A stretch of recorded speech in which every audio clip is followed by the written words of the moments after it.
એક બાળકો માટેના ટ્રેક પેન્ટ આવ્યા છે, એકદમ સ્મૂથ મટીરિયલ છે, એકદમ સોફ્ટ મટીરિયલ, જેનો ભાવ 250 હતો, અત્યારે 99 રૂપિયામાં આવશે, જ્યાં 15 વર્ષની અંદર બધાને બાળકોને ચાલશે.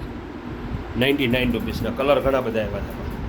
પછી લેડીઝ પ્લાઝા આવ્યા છે ખાલી 99 રૂપિયામાં, જે આમાં પણ કલર 15 થી 20 અલગ અલગ આવ્યા છે. લેડીઝ પ્લાઝા 99 રૂપિયામાં. પછી જેન્ટ્સ ચડિયા ટાઈપની આવી છે, જે આમાં બધી સાઇઝ છે, ખાલી 99 રૂપિયામાં. એકદમ સોફ્ટ મટીરિયલ આવશે, સ્મૂથ કાપડ આવશે. 99 રૂપીસ. આ પણ 99 રૂપિયા છે. કલર આમાં ઘણા બધા કલર છે, એટલે આવી સેલની ઘણી બધી વસ્તુ આવી છે. બાળકોના ટી શર્ટ, ટ્રેક પેન્ટ, પછી આ ટાઈપના હાથ રૂમાલ 20-20 રૂપિયામાં ખાલી, જે ગમે એ હાથ રૂમાલ 20-20 રૂપિયા કોટનના. સાબુ આવ્યા છે 80 રૂપિયાના 5, જેમાં 4 થી 5 ફ્લેવર આવશે. નાવાના સાબુ. સેલની અઢળક વસ્તુ આવીશ.